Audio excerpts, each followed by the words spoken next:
Welcome to today's episode, the podcast where we discuss the most recent installments of a different series every show. It's Friday, May 23rd, and as we head into Memorial Day weekend, Netflix has just released a new dramedy called Sirens about two sisters living on a billionaire estate. Now, this is supposed to be like a Martha's Vineyard type estate, right? Yep. Okay, so if the name Sirens is familiar to you, it should be because there's a lot of TV shows and movies that have been named it over the years, even short films with the same name. There was a Hugh Grant film in the 90s, a police comedy on USA that ran for 2 seasons. That's the one I'm most familiar with. Right. And then there was a paramedic show with Rob from Game of Thrones. And there's also a Game of Thrones alum in this version of Sirens. However, why do you think that they changed the name from the original play that this was based on for the series? It's a weird change because the play, which I read the script to, was called Elemeno Pea. Same creator as the show, Molly Smith Metzler. Yeah. Just saying. And this was a 2011 play. And Elemeno P, as in not L, the letter, but ELEMENOPEA. Right. The reason that the play was called that was because the older sister in the play and also in the TV series, Devon, was thinking that Elemeno P was like one number of the alphabet. But I think that the reason that... I'm sorry, what? Like when you get to Elemeno P in the alphabet, Devon thought that was like one when she was a letter. kid, Yes. and she would sing the song. Yes. Oh, that's cute. Okay. But I think that the reason that the show is called Sirens is because they changed Michaela. Michaela is the villain in the play, but also in the TV series. She's running a cult, and much like how cults kind of try to integrate you into their system, like a siren does in like the old tales, I think that's the reason why it's called that, if I had to guess. So Michaela is Julianne Moore. Yes. And in the original play synopsis, it says the owners are supposed to be away from this billionaire estate when the trophy wife, Michaela, unexpectedly returns. So they're changing the show already because she's there from the very beginning? Am I right? Okay. Right. And also, like, Simone and Devon, they're in the play, they're supposed to kind of be on a 2-week vacation, and they're given this house from Michaela, but then Michaela returns, she's trying to get in touch with Peter. It's very, very different from the TV series. The play is all in one room, one setting for the most part? The play has 5 characters, Michaela, Simone, Devon, Ethan, and Jose. It all takes place in one location. It takes place just after Labor Day. In the show, it is right before Labor Day, and the play happens in real time, and it's only about 80 pages, which equals like 80 minutes. It happens in real time, and so like this is definitely a fleshed out version of it. Your expectations, having read the play before you watched the show, were what? Did you cast anybody in your head as the characters? Like who would be a perfect match for someone? I didn't cast the characters, but I was very surprised to see that Julianne Moore is 64 years old. Right. Michaela is definitely not supposed to be 64 years old in the play. Okay. I also imagine Simone, I know that the actual actress who plays her is like 25.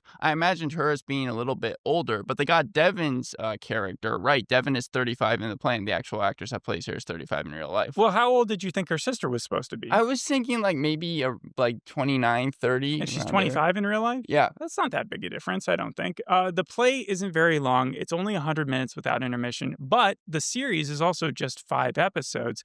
Are each episode an hour? Well, the first episode was. Okay, yeah. And so when we're discussing episode 1, Exile, what does it do as far as introduction that you don't see in the play to like flesh things out? Okay, so Devon is given a father that has Alzheimer's, played by Bill Camp. I was surprised to see him. Yeah, so Bruce is never in the play. I think they bring up the dad a couple times. He's supposed to be like just kind of this dick when they were growing up that really didn't pay a lot of attention to so them. An absent father has been changed into one like a still Alice a cheating father? Yeah, no, and this one is supposed to be kind of like you're supposed to care for him a lot because he has dementia. How many scenes do you see with him? About 2, I think 2 throughout the I can't imagine, unless like later on in the show they're leaving the estate or he comes there, that you'll see too much more of him, right? I don't think he's going to be going anywhere. They live in Buffalo, New York. But the weirdest change, I think, in character was Devon. So Simone is kind of like the straight man in the play, and Devon is the opposite of her. But here, she is the polar opposite. So she's the straight man. Devon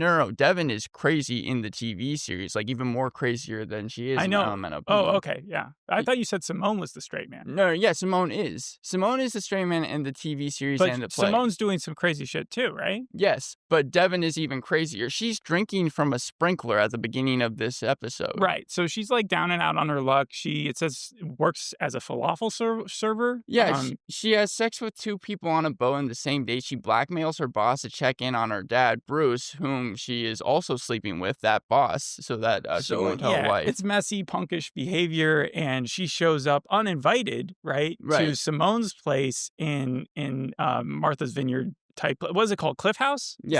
Is that the Right. right setting? Okay, and why is she there other than to just say, "Hey, Dad's sick"? It's to confront Simone and be like, "Hey, I need you to come back with me and actually help out with Dad because it's been way too much of a burden on So my that's the life." ultimate goal. It's not the fact that her life is a mess and that she just wants to like be misery, have company, like spread that misery elsewhere. She actually does want her sister's help for a good cause. I think it's a little bit of both, but it's definitely mostly, I think, because of the dad, because we even see her taking care of the dad at the beginning of the episode. And then, yeah, she gets on this boat. She gets really mad that Simone sent Bruce this edible arrangement. Like, she just saw that as just kind of being tone deaf. So she got on a ferry for 17 hours, ends up blowing a dude. And Maybe then not tone goes, deaf, but not exactly like fitting of a diagnosis like Alzheimer's. Like right. if you know you're only going to have a limited amount of time with someone, you'd want them to show up.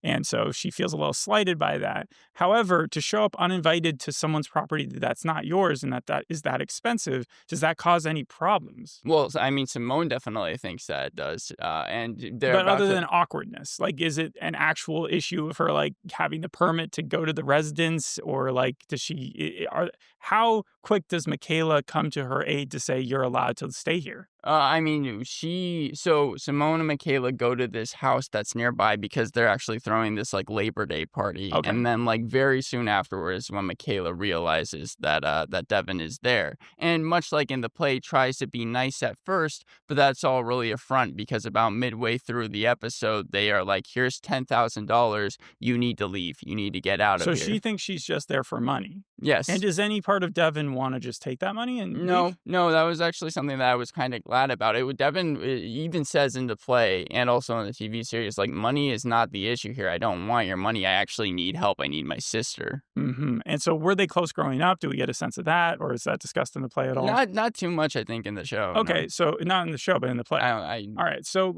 by the end of the first episode, where does it leave you? Yeah, so by the end of the first episode, she does end up going to this hotel. She is planning on taking this flight and just going back to Buffalo. What convinces her, if not the money? Well, nothing necessarily convinces her, but she goes out to a bar that night, and then she meets this guy named Jordan. Again, also just a character made up for the TV This series. is after the party that Michaela and Simone had thrown, that she right. then goes to a bar afterwards? Well, yeah, because she was escorted to a hotel by Jose. Jose was actually a character that was from the play. But yeah, so Devon, she's speaking to Jordan. They go on this yacht because apparently he owns a yacht, and then she wants to look through this telescope. Is Jordan Glenn Howerton?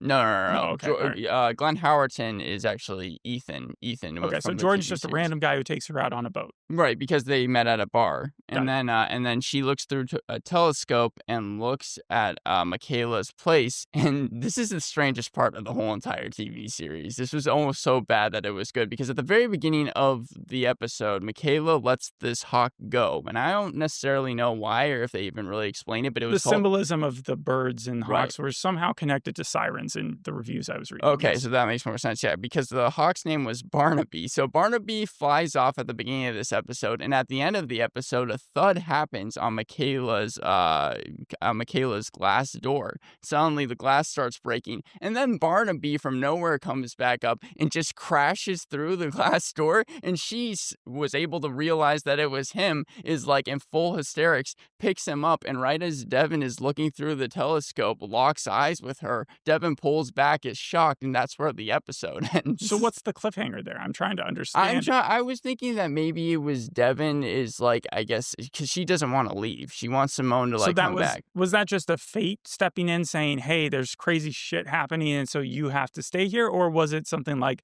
something suspicious just happened, but we don't know what it is? I think it was the fate situation because Devon has been told this whole entire episode that she needs to leave. There's too much. Is it just because crazy she's happening. not in the same hemisphere as these billionaires? Well, that she even says that she has rich people Tourette's, which is straight from the play, but also she's seen her sister change. Simone is dating who we've already talked about, Ethan. Ethan is, well, Glenn Howerton is 49 in the play. He's supposed to be 42. But that is a huge age gap between the two of them. She's also like got And a she doesn't note. like Devon is like, absolutely not. You're not going to touch my sister or what? Well, She Devon just is, doesn't care. she's seen her sister change. Simone has gone like a nose job. She's also just 100% like indebted to Michaela, thinks that Michaela is like the new god. Tell me if this scene actually happened, but the first time we see Michaela, she puts her gum into Simone's mouth. Yeah, that was gross. That was disgusting. Is that I why hate you called seeing it a that. cult? Because like that's only something like a cult leader would be able to do without someone freaking out. First off, that was the most disgusting scene. I hated seeing that. She does it to get her breath better. What But sort of gum was it? I don't know. I Okay. didn't look. I couldn't look. That was how much it disgusted me. But Michaela, no, it's not only it. She's also like having these huge group of people and reciting poems at the very beginning of them. Also, Is this their party? Yes. So the party is kind of everybody who's attending is like either sucking up to, kissing ass, or like completely in love Right. with Michaela. I mean, Michaela is up there with a stick, like literally reciting a poem. It was so clear that it was supposed to be a cult thing. It was so a it's very a matriarchal cult, but where does Kevin Bacon play a role if he is also Kevin Bacon's in the show?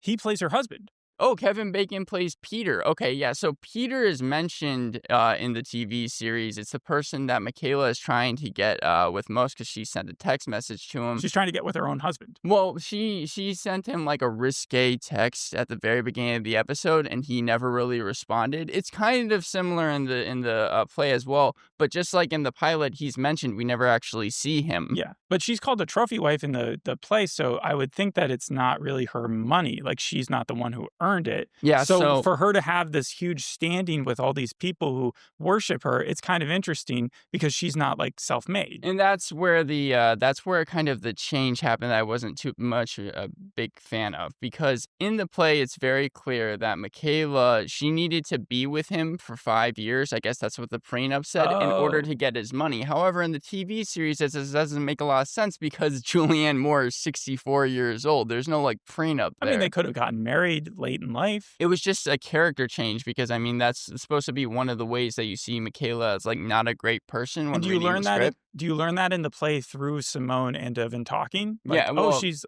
and so what is in the play Simone's long-term goal? Is she just going to forever be Michaela's number 2, her assistant? That's basically what it was supposed to be. A majority of the play, once Michaela comes in around page 40, again, it's like 80 pages.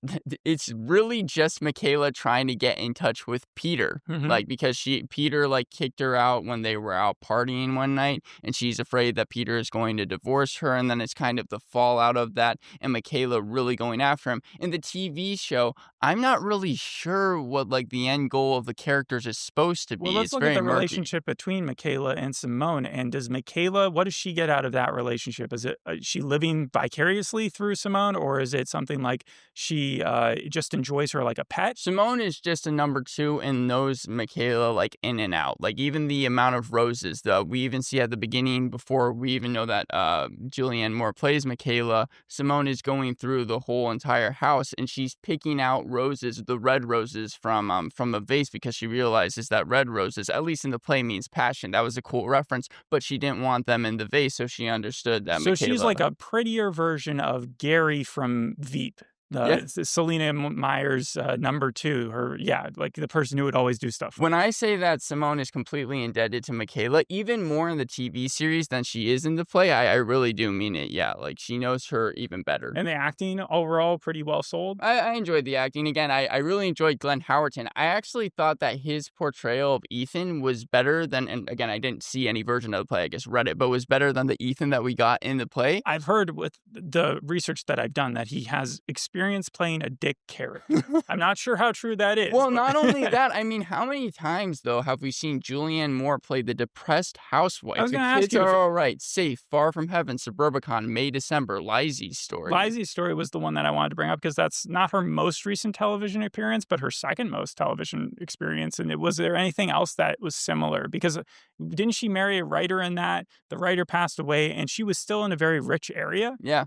Okay. But it was also like, yeah, she's still kinda longing for a partner. Here, Kevin Bacon, he's not dead. I'm assuming he's going to be in the other episodes, but she also is still kind of wishing that I guess he was more, in her How life. many insults were thrown between the two sisters that were just like petty and that could be brushed off? And were there any that were said that were like, oh, that's the last line? You don't cross that line. From what I remember, I don't think that there was any, like, defining moment where one said something to the other, and it was like, "That's it, it's Knowing what you over." know about the play, is that going to change? I don't think so. I mean, like, by the end of the play, it definitely gets more insulting between the two of them, but, like, I think that when it came down to the characters, the TV show was able to mostly get them right with a few exceptions. Just the overall plot was very different.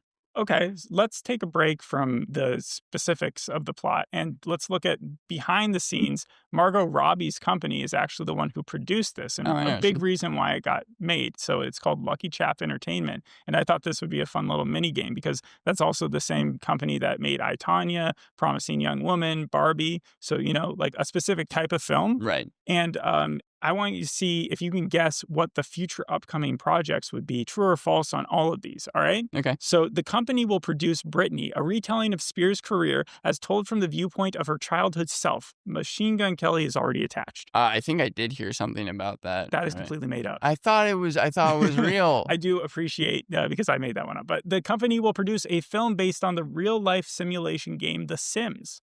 The Sims? Okay, well, that's been in production forever, so I'd be shocked if that wasn't real either. I hadn't heard about it, but yes, that is happening. I thought you would be put off by the fact that it's this company that's producing it, because how is The Sims really a feminist empowerment message or I anything like think I that? forgot what if specific podcast it was, but we talked about Margot Robbie, like, Oh, starring in some board game, and then I think connected to that was the Sims article, so yeah. well, funny enough that you said that. This company will produce a film based on the board game Monopoly. Yeah, right, obviously, yes. So that's true. Yes. Yes, it is. And then this company will produce Tank Girl, based off the 1995 Office Bomb, which starred Lori Petty and Ice-T, about a punk girl who rode around in a tank in the post-apocalyptic world. I'm just gonna go with false. No, that's So true. That is one of the films that they're coming out with, and that should be a blast to watch. Any reason? I mean, if I it's a mean, it's box based on a office comic book bomb. strip before that, but I think the cult following of the 95 movie, which only got like 6 million after like a $60 million budget. It might not be that difference in the numbers, but it was a huge box office bomb.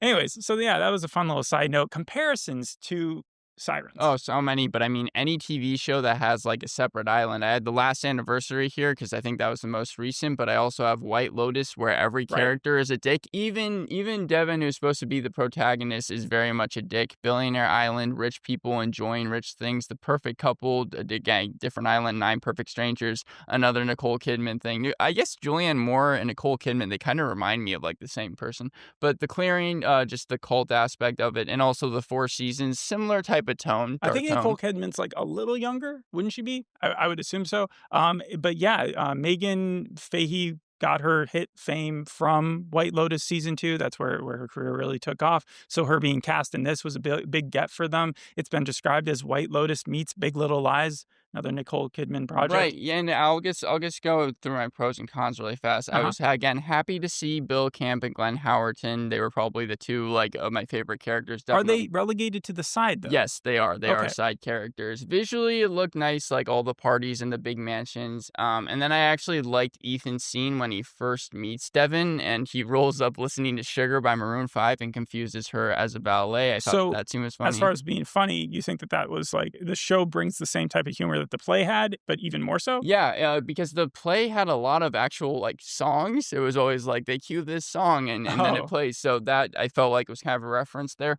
Jose B is a character in the show. His real name is Jose, but they call him Hose B because there's already someone named Jose. But he was nicer in the series and funnier. So I That's thought, so like low key racist. oh yeah, and That's really fun. Okay, it all didn't right. age well. But yeah, they just call him Jose in the series. He's funnier, and I Well, thought no, I that think was they do it on purpose, right? yeah. Yeah. Okay. And it was a welcome change. I also, again, like I said, enjoyed the references, and the ending was amusing. Just with the Barnaby thing, it was so cheesy. But I put that in my pros anyways. And then yeah, just with cons, Julianne Moore plays the same character we've seen in everything. The age gap I couldn't get over. I think that was intentional But with like Ethan a and lot of Simone. old people think of what was the story that broke out? Neil Gaiman's Yes. storyline and the housekeepers there. That is obviously an abusive relationship, but he is an older man and he would just treat these young women like his own property. But people who had a problem with Adventureland with the 14-year age gap are definitely going to have a problem with this. Again, like I said, I think it was intentional, so that's more a nitpick, if anything. But then, yeah, Devon, she is very much not like she was in the play, and I thought that she just, at different points, was just acting crazy, and You I think that didn't really like she's that. too raucous, too Yes. much of that anti like hero? Yeah, I mean, like, she's blowing dudes on, like, a boat just You to see that on the way scene? to get there. Yeah, yeah, they cut to it at one point, and then she's even again, they even cut to a sex scene with her later on with Jordan. I didn't feel that they needed to make it into this weird supernatural cult-like thing. I think it should have gone a different direction. It's very slow, it's 1 hour, but it feels like 3. Because of that and because of the talent behind it, I can only give this show, like, a 4 out of 10. Only a 4 out of 10 for the pilot. One of my favorite characters from House of the Dragon plays Simone. That was Rhaenyra, I think. And then you had the same person who made Maid, that series, which is a really good series on Netflix, although we never reviewed it. Right. And then you have got just a fun cast of names there, a Netflix budget, the source material to pull from. I was expecting a higher review from you. Are you saying that Devon is the one that played Maid? Because I saw the first episode of that. No, that was Margot Qualley Oh, okay, yeah, because I and her was mom. okay, I'm yeah. saying that the person who Oh, the created person made the play and also the person who created the series is the one who first did Made, and then I think it was one of the executive producers of Netflix who was like, "Hey, you got any other projects? Maybe you want to adapt your play from a bunch of years earlier." I think a big problem with it is just that I'm starting to get tired of, like, these shows where it's just they're on a separate island and then, like, there's one really evil character like We'll get Michaela. used to them because we're I think It's like 40 some shows through this year.